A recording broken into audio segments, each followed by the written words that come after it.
Hi there, everyone. How's it going? So today we're going to be mainly focusing on the SAT math section. Same format as last week as far as this lesson's going to go. Meant to be a supplement to what's going to be done in class. Um, as I talked about, last week, this won't run the full 2 hours of time because more or less what the timing would be in tonight's class is we first start off by answering any questions that came up in the homework of the reading and writing sections from last time. Transition into my lecture about the SAT math section, which, in class would obviously be interrupted for questions as they came up, which I will try to answer as many of those that usually come up in the classes right now. Try to explain it as clearly as possible, but know that some of that will be lost in this supplement. And then with what time is remaining, depending on which class you're in, would be dedicated to some individual math problems directly from the College Board. I'll be including those in your class email to tell you which ones were covered in class. Now, with that being said, we're going to focus on the SAT math lecture today. The SAT math section is a review of Algebra 2 and geometry. In fact, it's highly, highly dependent on Algebra 2. About 80% of the test is algebra related, with the remaining being geometry, and we'll get to geometry a little bit later, but they do help you out a lot on the geometry section by giving you a lot of formulas, which is in contrast to the ACT. ACT makes you do a lot more work from that end. But with that in mind, I'm going to be operating this review under the assumption that either all of you have taken those two courses or are currently in the process of taking one of them and have already taken the other. Now, I understand that's not going to be the case for everyone. There's going to be some people who have not enrolled in either of those courses at their school and may feel a little bit lost in this section. If that is the case and you're not in class tonight, make sure you're active in class, asking a lot of questions to clarify things. If there are concepts that you've never seen before, reach out to me. We'll dedicate our individual time as soon as possible to focusing on those concepts to help you get up to speed. I've had other students who haven't had Algebra 2, and there were a couple concepts they'd never seen before. They felt completely lost at first, but when we dedicated our individual time to it, they felt much, much better. It's not the end of the world if you haven't had it. I'll help you out as much as possible to get you up to speed. Now, with that in mind, I'm going to be operating this session as a review. For the majority of you, everything covered today you will have seen before. Everything covered today represents about 90% of the content that is tested. The remaining 10% is rare concepts. They're only asked of you like maybe 1 or 2 questions out of those 58 total questions. So we'll get to those later in the course, but today will be concepts that are going to come up repeatedly. They're must-know concepts in order to be successful on the test. The other thing that we'll see as we develop in the course is that the style of the test may be a little bit different than your school math courses. School, you focus on one concept at a time, you're tested on that, you drill that, almost to the point of being robotic about it, and then you move on to a new subject, do the same thing. SAT is not going to be robotic in nature. More or less, it wants you to know these concepts and then be able to apply them in different problem settings, which is what we'll really, really be focusing on as we get deeper in the course of being able to navigate those. We'll be sending homeworks on those and answering as much of your questions for how to set it up. But all that is dependent on knowing the basic fundamentals, which we will be covering today. Now, that we're going to start off with our basic fundamentals by talking a little bit about algebraic manipulation. So when you think about that, more or less what that means is solving for a variable. Now, there's a couple pairs that go together, and we'll work on them individually, but addition and subtraction go together. They're the opposites of each other. Multiplication, division go together. They're the opposites of each other, as well as exponents and roots. They are the opposites of each other. Now, so we could go through a couple examples. So let's say if we had x plus 4 is equal to 6. Well, the opposite of addition, because plus 4 currently being added to x, is subtraction. So we can subtract 4 from both sides. That's also something to be aware of. You can do pretty much anything to a problem as long as it's done to the whole thing, as long as it's done to both sides. Subtracting 4 gives us x equals 2. Same thing could be done reverse. If 4 was currently being subtracted from x, we would simply just add 4 to both sides. In this case, the minus 4, the plus 4 cancel each other out. 2 plus 4, x equals 6. So addition, subtraction, opposites of each other. You can do that to help you solve for a variable. Same thing can be done for multiplication, division. So let's say if it was 4x equals 12. Currently, x is being multiplied by 4. To undo that, you divide both sides by 4. Get x equals 3. Also works for division. So let's say if x is being divided by 4. Well, the opposite of division is multiplication. We do that, our 4 is canceled. 3 times 4 is 12. X equals 12 right there. Same thing, right? Looking at our pair, multiplication, division, doing the opposite to help us solve. Same thing works for exponents and roots. I'm going to be focusing on square and square roots right now, but this could also apply to cubes, or fourths. I should say fourth roots, fourth powers. Anytime you're dealing with that, the opposite thing works. So like, let's say if we had square root of x is equal to 2. Well, we could square both sides. The root and the square cancel. X is equal to 4. We go back. If we plugged in the square root of 4, we would get 2 as an answer. Now, a lot of times you do assume the positive version of roots. We'll get into that more in detail later in the course. But this could also work for, let's say, x squared equals 4. In this case, you square root both sides. Square root and the square cancel. And technically, there are a positive and a negative root of everything, plus or minus 2. That's because 2 times 2 is 4. Also, negative 2 times negative 2 is 4. Both 2 positives and 2 negatives can multiply out to equal a positive. So something to be aware of. We'll talk about the different variations that occur with that, but important to know that there are positive and negative roots.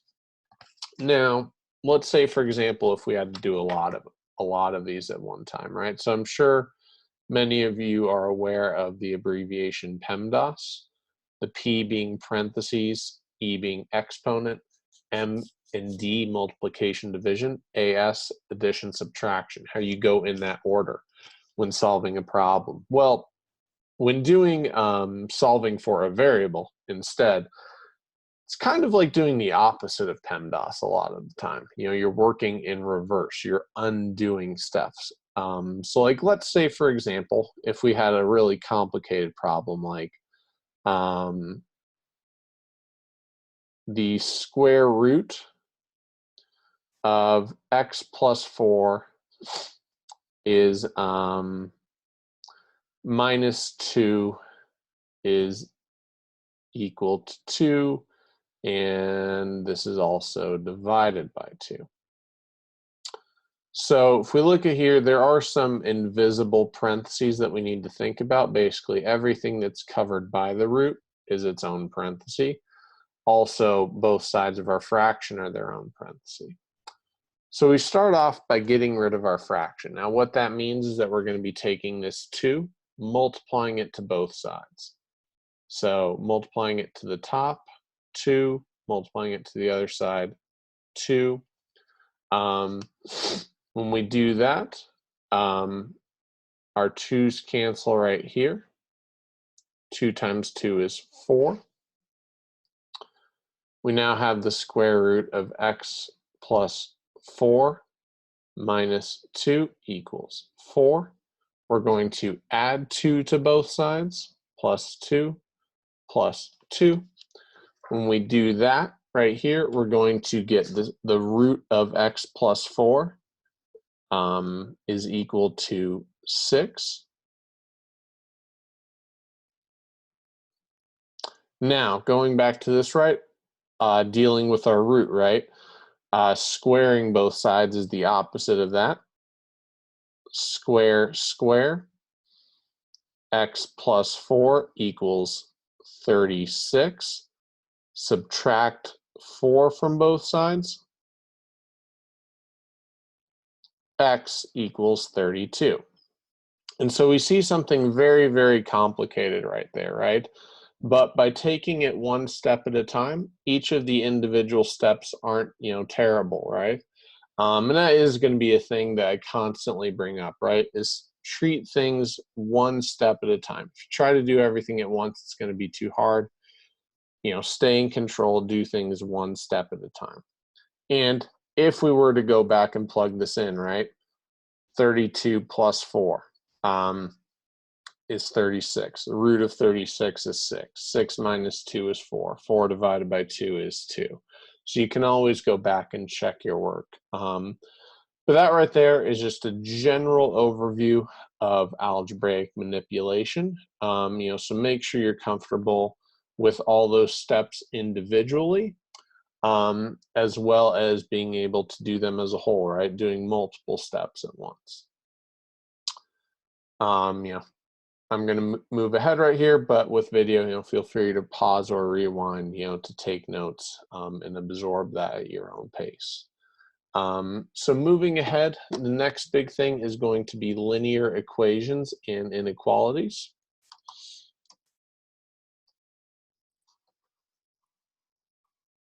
So the big thing about linear equations is that more or less it's the equation of a line graphed on an XY plot. So we'll start off just off to the side right here, just showing, a basic 4-quadrant XY plane. To review, our X's horizontally, Y's is vertical.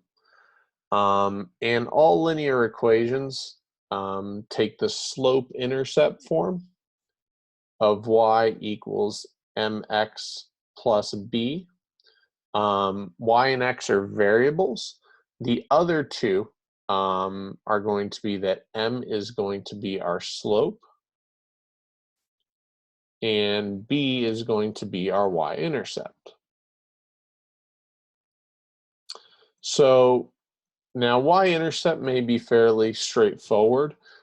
Basically just looking at our y-axis, which I'm going to highlight over again in blue right here, and just saying where we intercept it, right? So let's say if we had a dot right here when y equals 3, right? That would be a y-intercept of 3, a b value of 3. If we had one down here, let's say minus 4, right? Our b value is minus 4 because we're intercepting at minus 4. In both of these situations, we'd have some sort of a line going through that. Now, our slope, still okay, still not too bad, but it takes a little bit different form. So slope is referred to a lot of ways. It can be referred to as rise over run.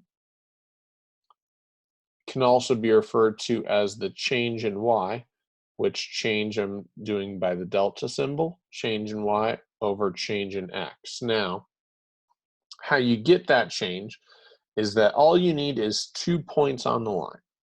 So let's say if we do this first one right here, we'll say our first point is 0, 3, and let's say we've got a second point a little bit up top right here, and we've got 1, 5 for that one. Well, we can take those 2 points and subtract each of them to get our change. So what that means is your second y point minus your first y point over your second x point minus your first x point. So using that example right there, our second point we'll say is 1, 5. Our first point we'll say is 0, 3. We do that right here, we've got 5 minus 3 over 1 minus 0 equals 2 over 1, or just 2. Putting things all together, right, that would give us y equals 2x plus 3, getting our 2 from our slope calculation, getting our 3 from our y-intercept. So if they give you a y-intercept, right, that makes your life, just easier, right? One less thing you have to do. But if they don't, that's okay. So I'm going to do a separate line right here. Say it's approximately right here, and let's say we have 2 points. We have a point of 1, negative 2, and we have a point of 2, negative 1. Make this point number 2, make this point number 1. So things are going to start off like normal, just doing your slope formula. So point number 2, negative 1 minus negative 2. So the key thing right there is a double negative, making a positive, right? Becomes minus 1 plus 2 over 2 minus 1. We simplify this down, we get 1 over 1, or just 1, right? So for this red line right here, we have a slope of 1, m equals 1. Now, they did not give us a y-intercept, or b value, right? But we have 3 out of our 4 variables available to us, right? We can pick either point. I'm going to pick our second point right here, and we start plugging stuff in. So in this case, it could have been done with the other one as well. It'll work for both. Let's say negative 1 is y equals an m value of 1 that we calculated, multiplied by our x value of 2, plus some random b value that we can algebraically solve for, right? Going back to last slide, right? Well, if we do this, we have 1 times 2 equals 2. We now have negative 1 equals 2 plus b. Now, 2 is being added to b. In order to undo that, we subtract both sides by 2. And as we do that, we get negative 3 equals b, which is awesome now, right? Because all you need for a linear equation is you need your slope, you need a y-intercept. We now have that. And so the new equation for this red line right here is going to be y equals 1x, or just x, minus 3. And then from there, if you plug in an x value, you can calculate the y. If you plug in a y value, you can calculate the x. And you're good to go right there. Biggest things right here, slope formula, right? Change in y over change in x. Just taking any 2 points, calculate the slope. Sometimes they'll just give you the slope, right? Saves you a step. The other thing is finding your y-intercept, right? It's the same thing, right? Sometimes they give it to you. If so, that's awesome, right? Because it's less work for you. If not, no big deal, because we know how to deal with it. But the biggest thing, the biggest takeaway is that if you have 2 points, you can find a line that goes through them. If you have 1 point in a slope, you can find the line that goes through them. But using that formula right there is really going to help you out. Now, the only other thing is I mentioned that this is not just linear equations right there, but it could also be inequalities. So if we take a look at inequalities, right? So let's say we're dealing with our red line still, right? And instead of it being y equals x minus 3, we wanted it to be y is greater than or equal to x minus 3.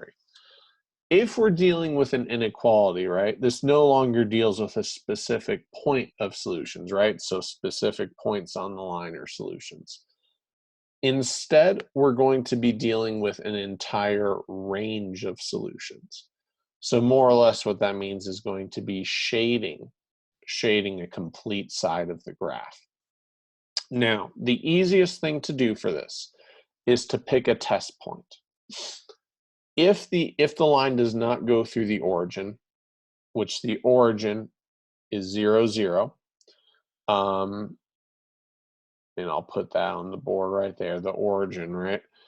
If the origin does not go through the line, that is a great point to test because it's just easy numbers to deal with, but it doesn't have to be the origin. It can be any point. In fact, the only rule is that the point cannot be on the line. But in this case, let's test the origin, right? So let's go up to the top right here, kind of top left. So we've got y is greater than or equal to x minus 3. Well, if we substitute 0 and 0 in for x and y, we get 0 is greater than or equal to 0 minus 3, or 0 is greater than or equal to negative 3. Now, we know that this is a true statement. 0 is bigger than negative 3. So that means all of this is being shaded. That is a true statement, so we shade that side. That range of solutions is valid. That entire everything above and to the left of that line is valid. Now, you might be asking yourself, well, what if I had picked a point and it didn't work? So, for example, let's say if I did, let's go with 1, negative 5. Picking a point that we see is not on the shaded side. Well, if we did the same thing and we substituted in those points accordingly, substituting in negative 5 for y is greater than or equal to 1 minus 3. Negative 5 is greater than or equal to negative 2. Not a true statement, right? So when it's not a true statement, the rule is you simply just shade the opposite side, which, as we saw from the other way, right? If it is true, you shade that side. If it's not true, you shade the other side. Either way, you're going to get the correct proper range to shade, and thus anything in that range would be considered a solution. So just, for graphing inequalities right there, that's important, right? The other thing to consider, right, is that instead of it being solving for a range, right, we would just, could also do that algebraically, right? Not in a graphing sense, but just evaluate whether or not something is a possible solution, right? So in linear equations, equalities, they'll ask for one solution. Inequalities could be a range. So they might ask whether or not something is a solution. But either way, that's going to be our general recap. So biggest things to remember is slope and y-intercept. Y equals mx plus b. To calculate slope, take 2 points, take their differences, divide the y's over the x's. That's going to give you slope. Y-intercept is wherever you intersect the y-axis. In any case, if you have 3 of your 4 variables, you can solve for the other. And we'll get more comfortable with that. Make sure everyone gets adequate practice throughout our remaining courses. But linear equations and inequalities, that's going to be a big thing right there for us to be aware of. Now, as we move on right here, as always, right, pause it, rewind it as necessary to make sure this, sticks with you. If you have questions, depending on how big they are, right, either just bring them up next class. Quick questions we'll answer in class, no problem, because other people have those. If it's big, right, if it's where you're completely lost, you've never seen it before, or it's been a while and it's gotten to the point where it's like you've never seen it before, that's fine. We'll focus individual time on that, right? You get 2 hours of individual time, especially if there's math struggles, right? Because math is either you get it or you don't. There's no middle ground. Reading and writing, you have middle ground. Dedicate that time to it, right? I want to make sure everyone's caught up, everyone's on a level playing field to start off with this test. Okay, now with that in mind, we're going to move on a little bit to systems of equations. So systems of equations is, so far we've been dealing with one equation. On the other hand, systems of equations is with multiple equations. For the SAT purposes, this is going to be 2 equations, 2 lines. The solution is where they intersect. Now, with that in mind, right, so I'll draw that visually first. So visually, right, if we have our XY axis, we have a red line. It's got this positive slope, and we've got a blue line, it's got negative slope. Our intersection right here, right, that's going to be the solution set to them, where they intersect. Now, it's great if you have a graph that already tells you where they intersect, or, if you're able to draw a graph, right? However, knowing the time constraint of the test, that's not always the easiest thing to deal with. So for that reason, we can solve systems algebraically, which, systems, like I said, going to come up a lot on the test, and that's okay. We're going to make sure you're feeling really, really good about systems today. So let's say, for example, actually, before I jump ahead, we talked about graphically. The other 2 ways that you can solve systems is going to be substitution and elimination. We're going to start off with the substitution method first. It's important to know both, as both of them are valid, and at times both of them can be faster than the other. Let's say we had 2 equations. We had y equals 2x plus 3. We had y equals x plus 1, which are not the ones being shown in the picture to your left. These are separate equations, so the solution will not match up with that picture. That was just for an example. Now, substitution, what that means is that both of these things are equal to y. Since both of them are equal to y, that means that you could substitute or set them equal to each other. What this means is that x plus y is equal to y, 2x plus 3 is equal to y. As a result, x plus 1 is therefore equal to 2x plus 3. Hence, we're substituting. The goal of this is to get rid of one variable. Because with algebra, you can only solve for one variable at a time. That's the limitation of algebra. But by getting rid of one, just algebraically solve for one, go back, solve for the other once you get that. Now, at this point, going back to some algebra steps from 2 slides, the one thing I didn't mention on that slide previous is that we need to get all our variables together. In this case, that means that we can subtract an x over. All of a sudden now we have 1 equals x plus 3.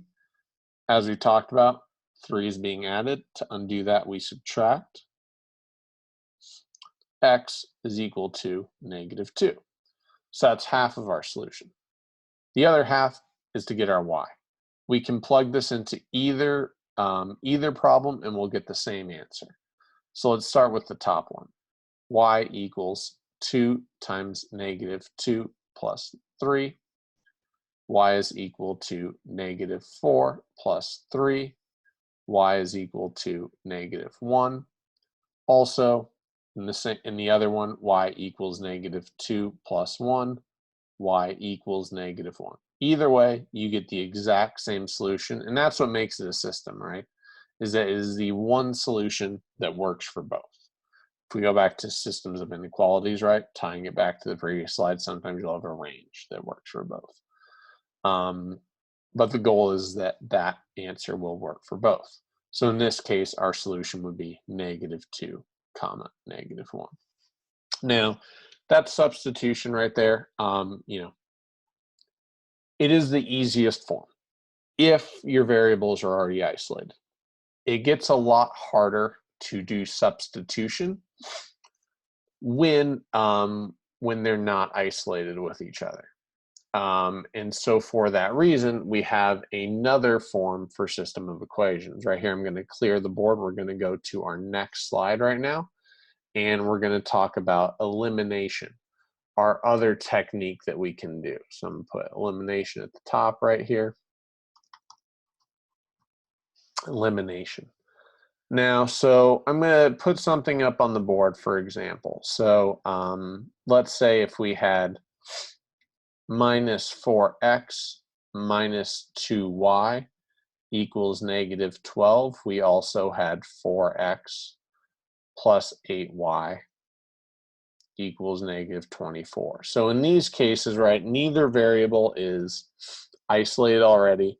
Take a lot of algebraic manipulation to isolate one in the first place, and we're probably going to have some fractions that we have to deal with, right? So it's not advised to do it that way. Instead, what we can look at is our coefficients right here. So the coefficients are the numbers in front of our variables. We line these things up. We see from our x's we have a -4 and a +4. For our y's, we have a -2 and a +8. Now, the goal of this is to get the same number with that sign does not matter. So in this case, we have a -4 and a +4. That's good. That's good. We could have also had a +4 and a +4. That's also good.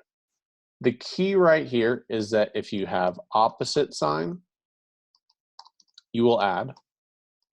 And if you have same sign, you will subtract. Both ways worked. I know some people, maybe depending on the teacher they've had, have strongly advised either only same sign or only opposite sign. You don't have to do it that way. If you're comfortable with it, go for it. It usually just means multiplying by a -1 to get there. But you're available to do it either way. In this case, we have opposite signs, so we want to add. And in order to do that, if we take a look at this, that means we're adding every single bit of our equation together. So we add up our x's. -4 plus 4x, that goes away. -2y plus 8y, we get 6y. -12 plus -24, we get -36. Same goal was accomplished right here. We got it down to one variable. Here we can do algebraic manipulation, divide both sides by 6. We get y equals -6. At this point, plug it into either equation. I'm just going to deal with the bottom equation. You could deal with the top. You get the exact same answer. 4x plus 8 times -6 equals -24. 4x minus 48 equals -24. Add the 48 to both sides. 4x equals 24. Divide both sides by 4. X equals 6. So the solution set in this case would be 6, -6. Like I said, what this means is that in both equations, you'll get a true statement if you plug those in. You can work with either equation as we showed on the previous side, depending on which one's more comfortable. In general, I say, hey, whichever one's easier, do that one, right? Save yourself work whenever possible. Now, some of you might be asking, well, what happens if we're in this format and nothing lines up right away? If we have numbers that don't cancel each other out, that's okay. That's also perfectly fine. It just means we're going to have to do some manipulation to start some things out. So, for example, let's say we had 5x plus 4y equals minus 30. And we had 3x minus 9y equals minus 18. Well, the goal right here is to make them the same number, right? Either opposite signs or same signs, doesn't matter. Now, in order to get that, we're going to have to do some multiplication first. So we could eliminate either the x's or the y's. It would work if you did the other one. It's just a personal preference of which one you want to eliminate. Sometimes the problem will tell you or really strongly influence which one you want to eliminate if like they're only asking for one of the variables. But use your best judgment on the test. We'll get plenty of practice for that. For this example though, I'm just going to say I want to eliminate my x's. Now, the easiest way to do this, and you can find a least common multiple if needed, but the easiest way without having to do that intermediate step would just be to multiply them by the other's coefficient. So that means the top one gets multiplied by 3, bottom one gets multiplied by 5. In this case, the key is you do it to everything. You can do almost anything you want to an equation as long as you do it to everything. So in this case, we do that. Multiply top by 3. 15x plus 12y equals minus 90. Bottom part, 15x minus 45y equals, and this right here, use your calculator if needed, right? There are calculator and non-calculator sections of the test. Minus 90. Now, in this case right here, it's same sign. So that means we subtract the two equations. Subtract 15x minus 15x is 0. They go away. 12y minus negative 45y. Two negatives is a positive, 57y. 57y equal to minus 90 minus negative 90. Minus 90 plus 90 is 0.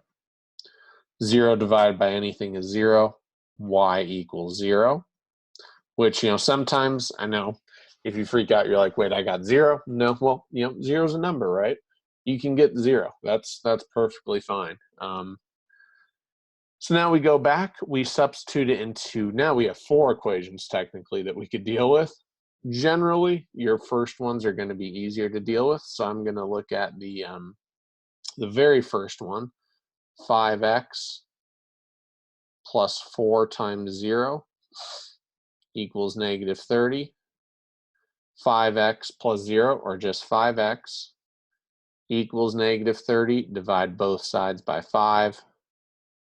X equals negative 6. Our solution set to that one would be negative 6, 0.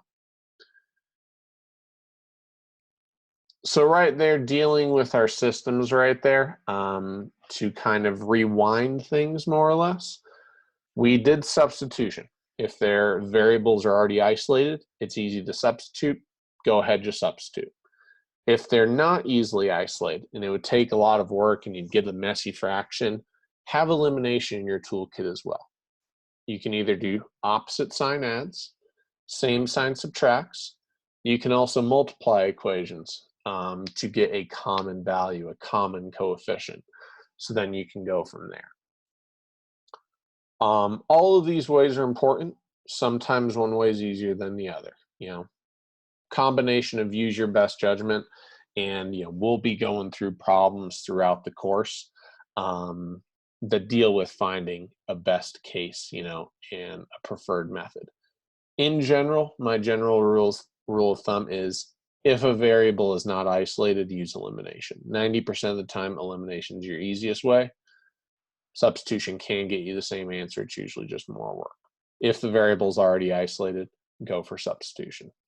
That's just my general rule of thumb with these. Okay, so as I mentioned, right, same thing after every little bit we do. Rewind it, pause it as needed. If you feel lost, ask questions if they're small. If all of it you're lost on, hey, get on top of it right away. Schedule your individual time right away so we can get you up to speed as quickly as possible. With that in mind now, we're going to be transitioning over to the quadratic side of things. So for quadratics, basically what that means is that there is an x square somewhere in your problem. You're dealing with x squareds now, not just x's. Now, there's a couple things right here for us to consider. The first thing is that quadratics take the standard form of ax squared plus bx plus c equals 0. And the key thing is equal to 0, right? If it's not equal to 0, we're going to have to manipulate it so it does equal 0. But in general, if we're trying to solve for this, it has to be equal to 0. Now, the reason being is that if we draw our handy-dandy xy axis off to the side, the solutions to quadratics are our x-intercepts. So in this case, right, they're equal to 0. Y is equal to 0 at that x-intercept. Those are the solutions to quadratics, and so why we have to set it up as such. The other things to consider is that A, B, and C are going to be coefficients, or just regular numbers that are not going to change. That's also called constants. Those terms will be roughly used interchangeably for that. Now, for this, there's a lot of things to consider in quadratics, and like I said, this is a review session. It's designed to be that way, designed that we're refreshing concepts that you already learned, right? This is usually the point in time where, for those of you that haven't had Algebra 2, things start to move real fast. If that's you, don't panic, right? That's what the individual time is for, right? To really brush up, teach from the beginning these concepts. With that in mind, I'm going to be going through the next little bit as if it's a review for everyone. So the two main ways to solve these are through factoring and the quadratic formula. So first off, with factoring, there's going to be two varieties to factoring. Factoring when A equals 1 and factoring when A does not equal 1. So when A does not equal 1, things get a little bit harder. When A equals 1, I strongly encourage you to factor if it's possible to factor it that way. Not every problem will be factorable. That's okay. But if A equals 1 and you can factor it, that's going to be your best method. Now, the key when you're factoring is that you want to find pairs. And specifically, you want to find what multiplies to equal AC and adds up to B. So multiplies to equal A times C and adds up to equal B. So I'll go through a quick example right here. So let's say if we had x squared plus 5x plus 6. Now, in this case, A equals 1, so we're just going with a straightforward version. 1 times 6 is 6, so multiplies to equal 6. So I'll put multiplies to equal 6, adds up to equal B, or 5. So first off, we're going to make a list and see, okay, what are all the the multipliers to get 6? We could have 1 and 6, both positive. We could have -1, -6. We could have +2, +3. We could have -2, -3. Now we look and see, okay, out of those pairs, which one of those add up to equal 5? The magic pair is +2, +3. So we transform this into factored version. X plus 2 multiplied by x plus 3. Basically, this is factored version of it. If needed, you could FOIL it, right? So this is a good opportunity to bring up FOILing to everyone. FOILing is where you multiply your first two items. So x times x is x squared. Then our outer two items, x times 3 is 3x. Our inner two items, 2 and x. Our last items, 2 and 3. Combine our like terms, x squared plus 5x plus 6, proving that those are equivalent right there. So, and for those of you that like a visual of that, FOIL is your acronym, first, outer, inner, last when foiling. Also called double distribution if your teachers referred to it that way. Now, once you're in this, right, and this is where it was equal to 0, right? We are in standard form.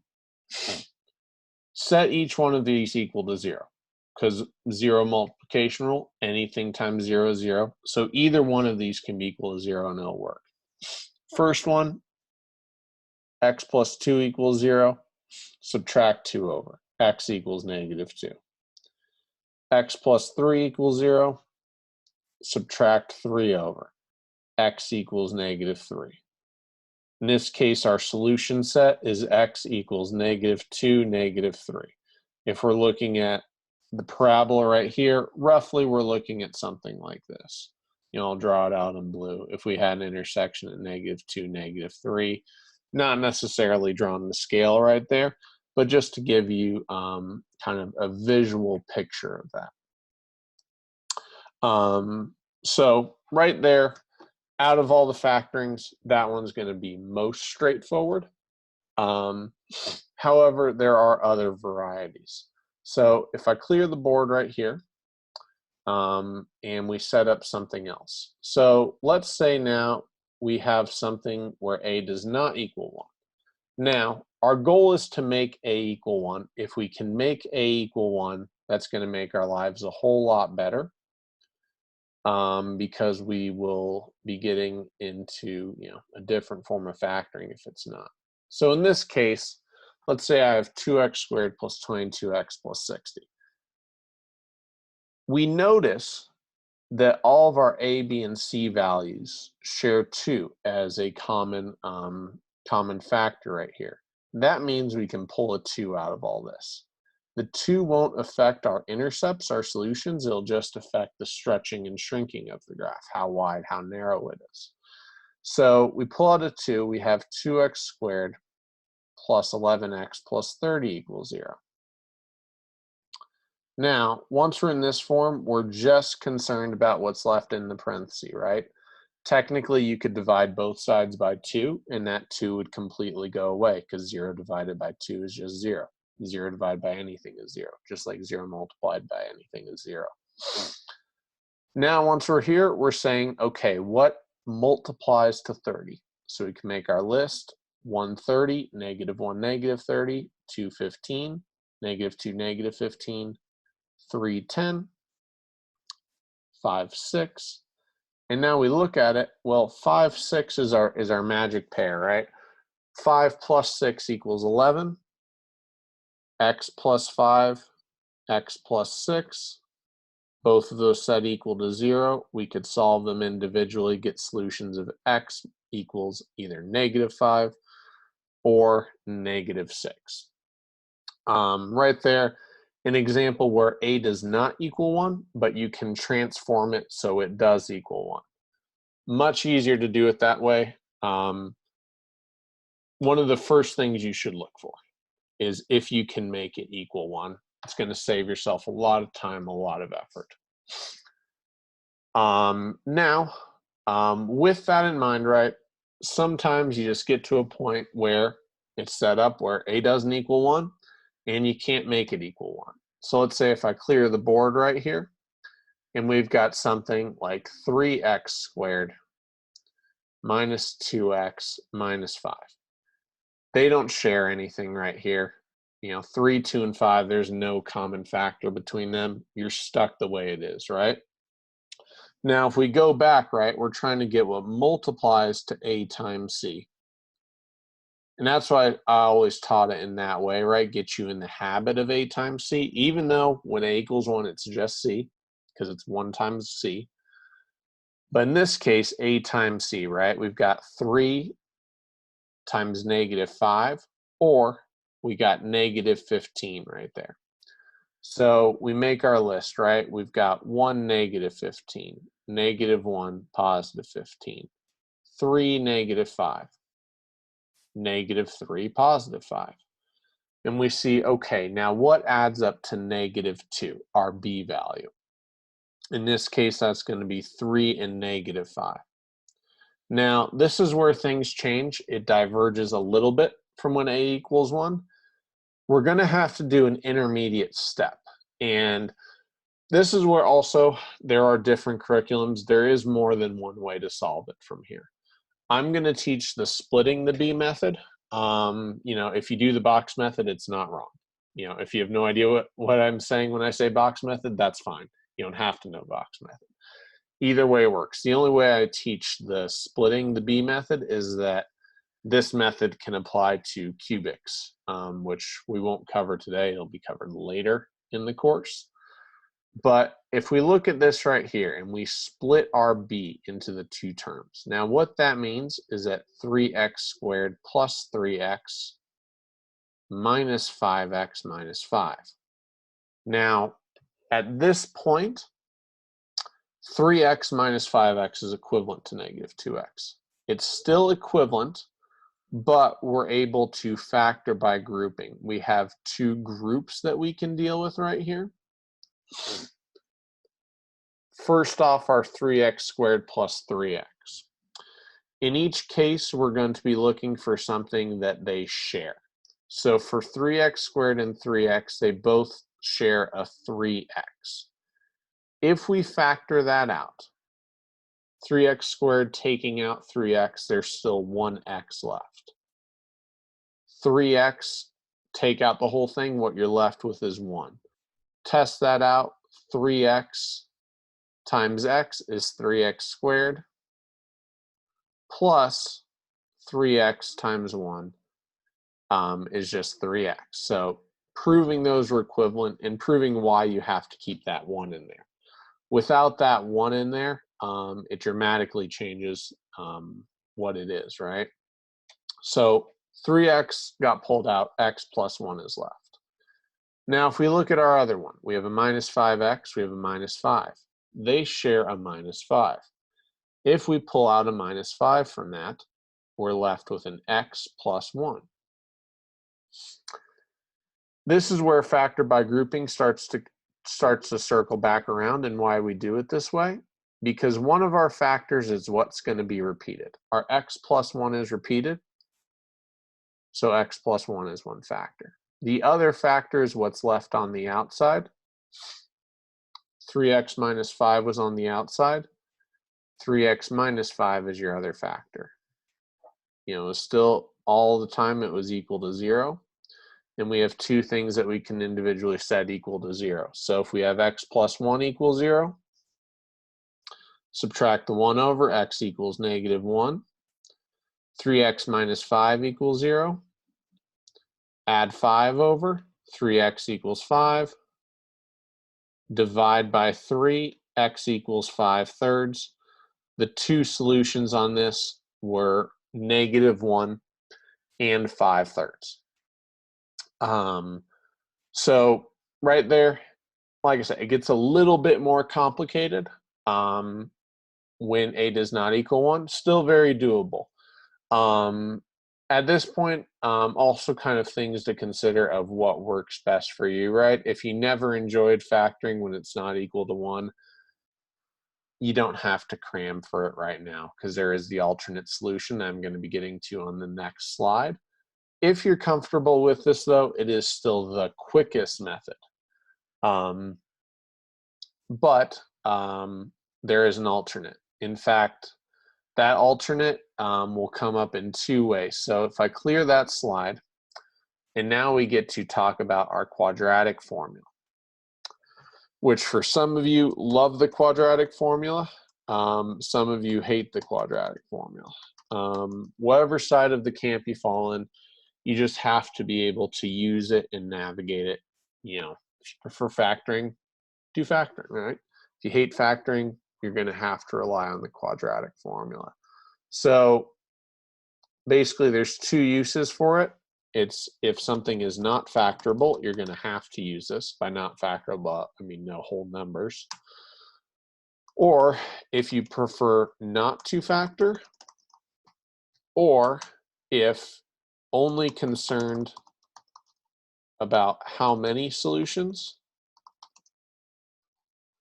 not what the solutions are, which is a little bit more advanced, but we'll get into it at the end of this slide.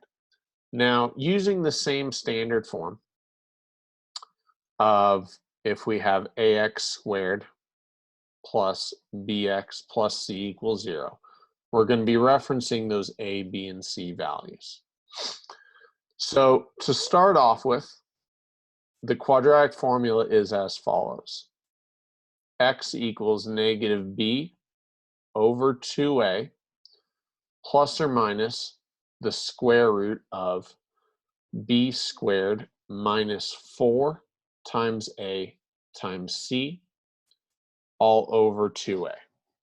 Now, there are a couple little intricacies in here and a couple little details that can, really, really help you out, make your life a lot easier if you're aware of them and remember them. The first being that if we look at our first part, negative b over 2a, that is the x part of the vertex.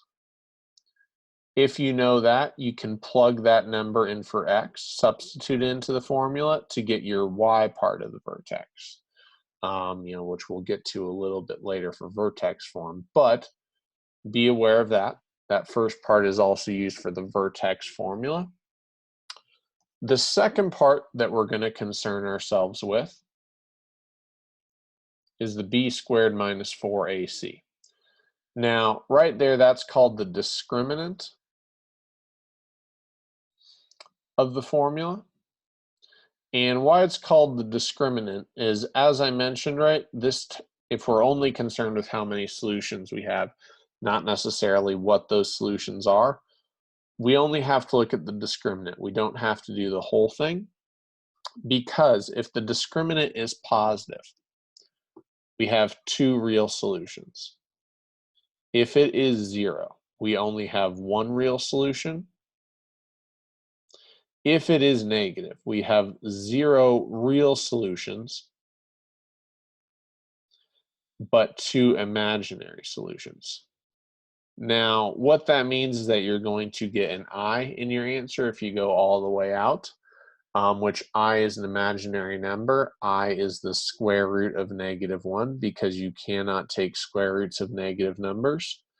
And it would look something like this. Basically, your vertex is above the x-intercept, it's opening up, or your vertex is below the x-intercept, it's opening down. You never have a solution where you intercept the x-axis, hence no real solutions to deal with, but just something to consider, right? Now, we'll also go through an example of this, right? So if you'll remember on the last slide, we did 3x squared minus 2x minus 5. For those of you that do not like to factor when a does not equal 1, you're able to use the quadratic formula to help you out. So if we start substituting in, our b value is -2, a is 3, c value is -5. I'll write those off to the side right here so we have them as reference.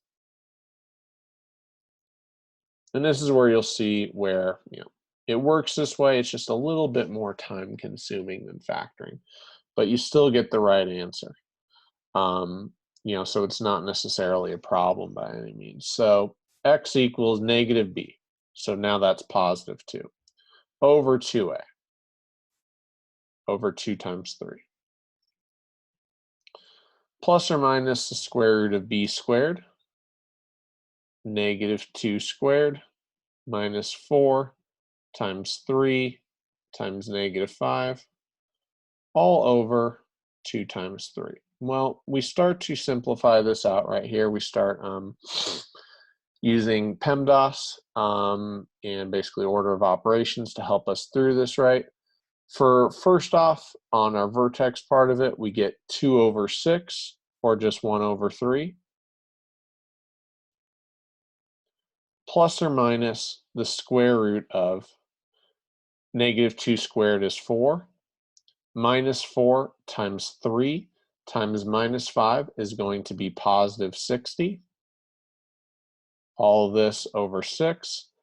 4 plus 6 is 64. The square root of 64 is 8. So now we have x equals 1/3.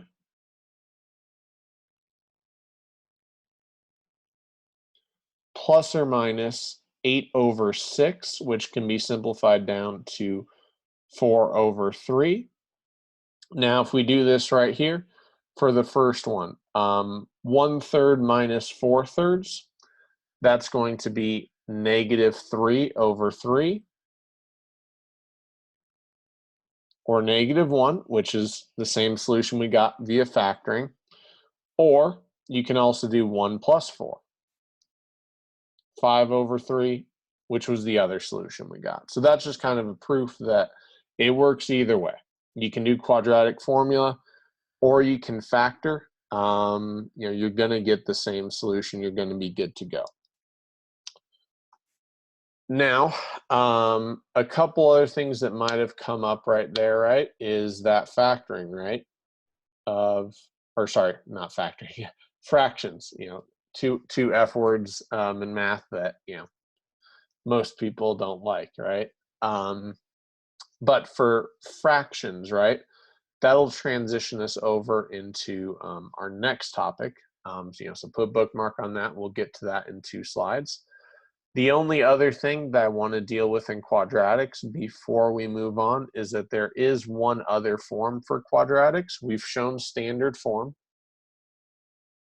So if we put standard form right here, that's the one where we have ax squared plus bx plus c is equal to 0. We also showed you factored form, which was basically x plus something multiplied by x plus something equal to 0. There is one more. It's called vertex form. For vertex form, it is a multiplied by x minus h squared plus k is equal to 0. And in that, the only new thing that changes right there is h and k. So h comma k represents your vertex in XY notation. So h is the x vertex, k is the y vertex, something that can be identified in vertex form. So if they ask you put something in vertex form, they want it in that form. It's usually identifying something. Or they can also ask you, what's the vertex?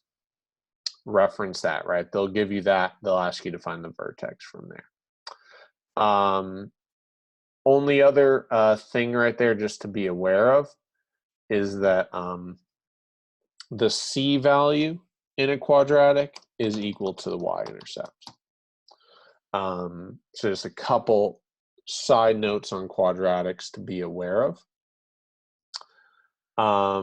Now we'll move into next thing is going to be involving fractions. So basically what you deal with when dealing with fractions.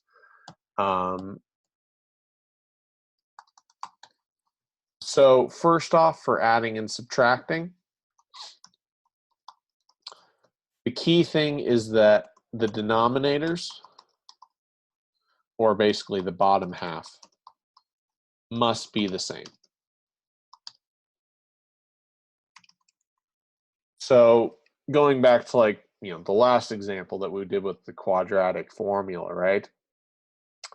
So right there, if the bottoms are the same, 1/3 plus 4/3, you simply just add the tops, right? And this also works for subtraction, right? It's just you're subtracting the tops.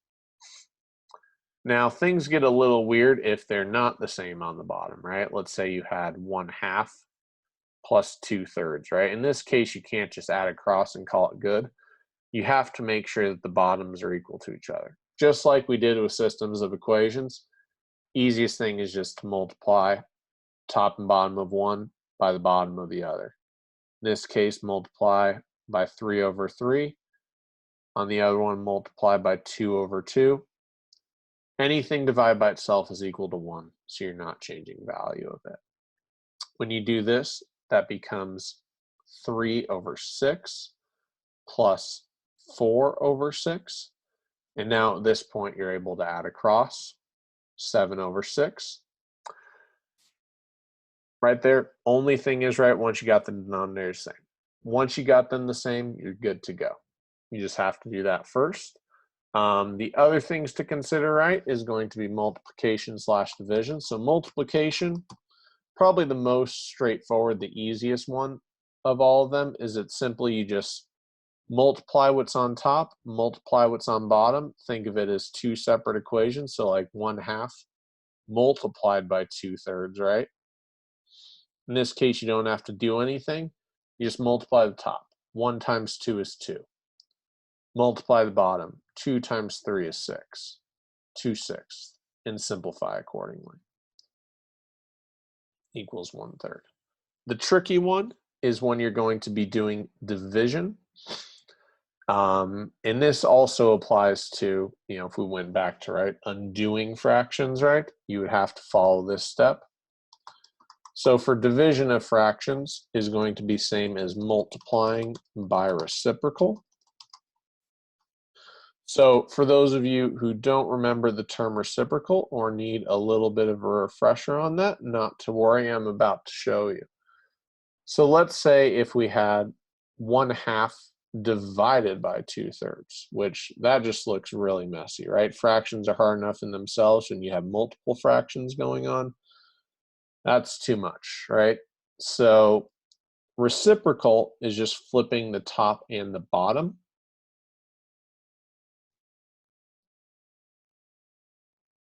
Two-thirds, flipping that becomes 3/2. So if we multiply by reciprocal, right, on the bottom, 2/2 cancels, 3/3 cancels. The bottom goes away. We move up top, multiply across. 1 times 3 is 3. 2 times 2 is 4. You get 3/4. So right there, addition, subtraction, multiplication, division of fractions, you're all good to go on those. All right, now at the end right here, it's going to be a little bit of a grab bag of items, things that are important to know. There will be a couple questions about them, but what we covered at the beginning, right? So algebraic manipulation, linear equations, quadratics, that's going to be the bulk of your test. Over 50% of that is going to be the bulk of your test, along with just the ability to create your own problem, from a word problem. But the other things that we need to know about are going to be involving ratios, rates, percents, proportions. Now that's a little bit of a, even right there saying a lot of things, but ratios, percents, proportions, rates. Basically, a ratio is just a fraction. So you could have, like, let's say 2/5.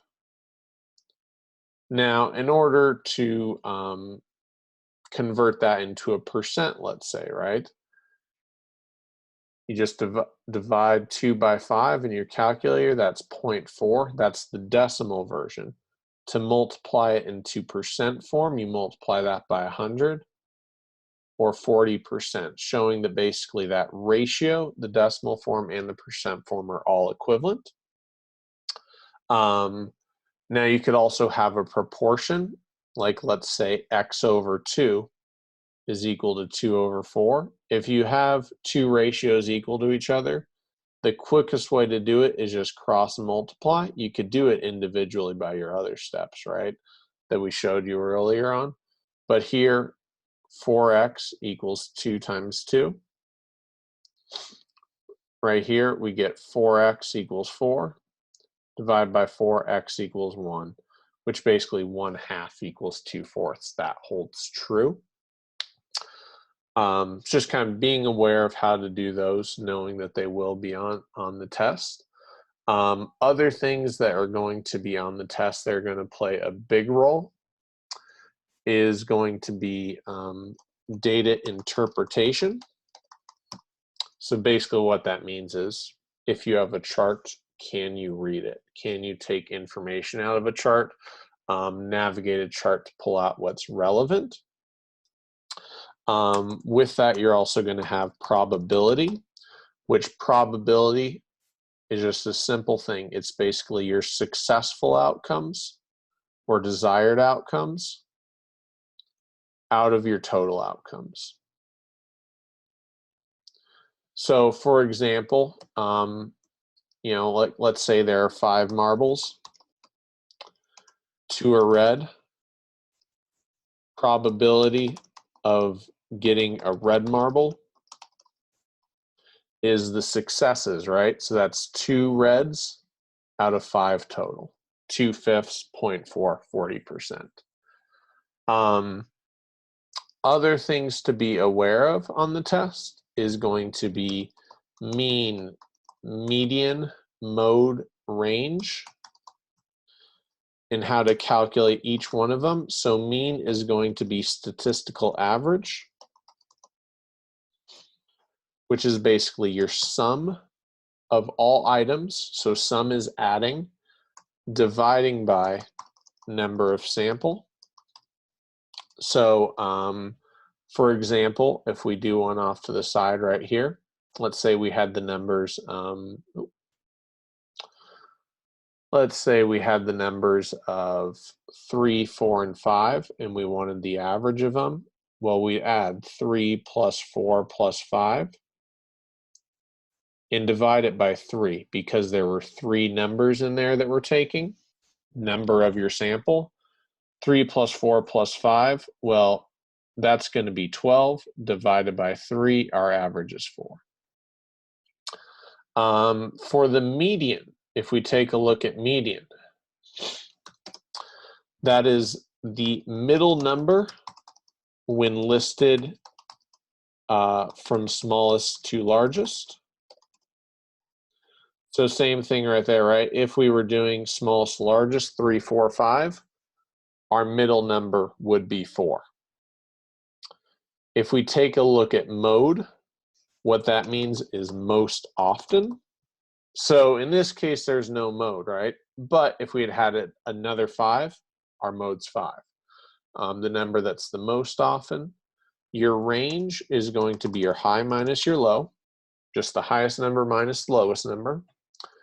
And lastly, standard deviation, which for those of you that have stats know that it's complicated to calculate. You will not have to calculate the standard deviation. You simply need to be aware of what it is. So for standard deviation is how close / spread out data is. So basically what that means is that data that is close together has a low standard deviation. Data that is spread out has high standard deviation. You won't actually have to calculate it. You just have to be able to compare those two. So just some terminology that you have to be aware of in those things right there. just a couple things to kind of recap before we move on to a little bit of geometry. So the other things to be aware of is going to be the concepts of parallel and perpendicular. So parallel is going to be same slope. So going back to linear equations, right?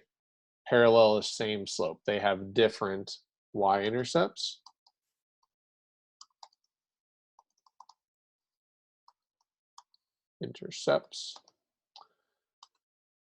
Perpendicular is two lines that form 90-degree angles or right angles. The key with this, with perpendicular, is that it's going to be the negative reciprocal slope.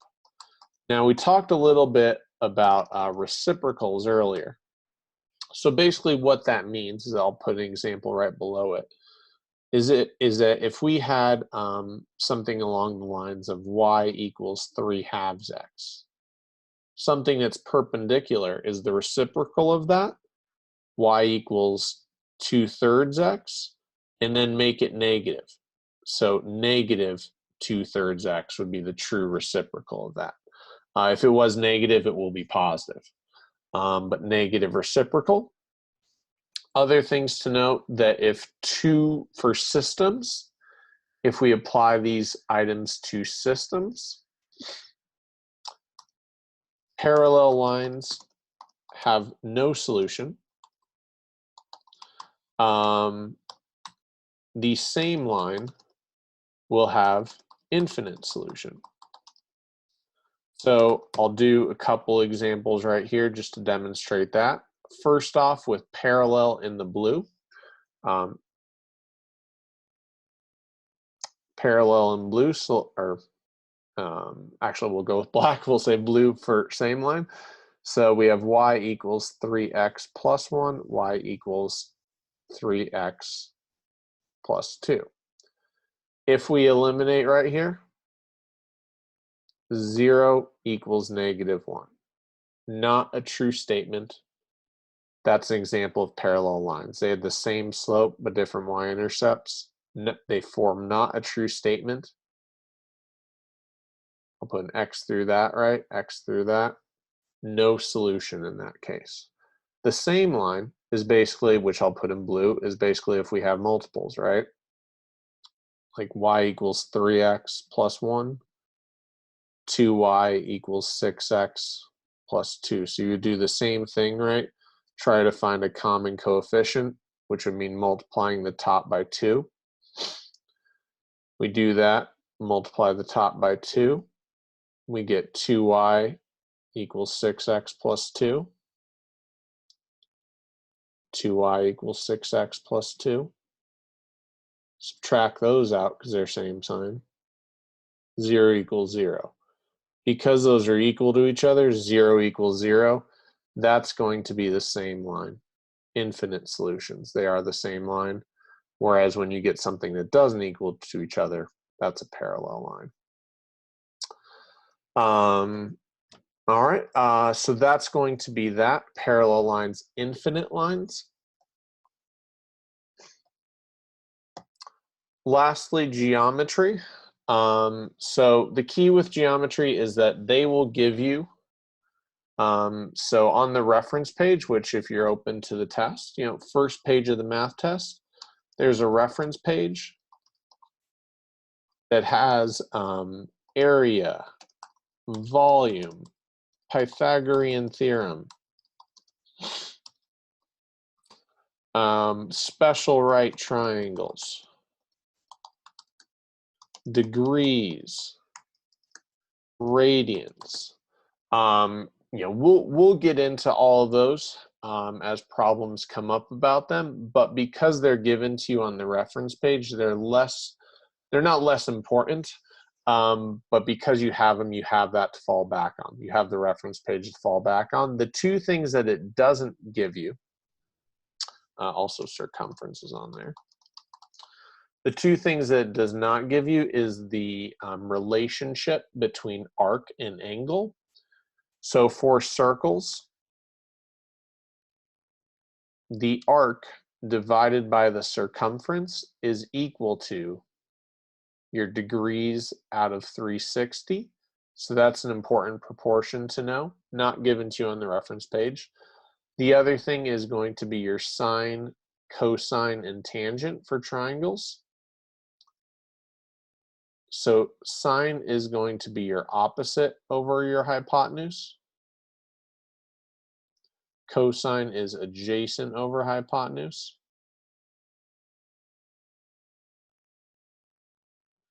And your tangent is your opposite over your adjacent. And that the best way to memorize that is by the acronym SOHCAHTOA.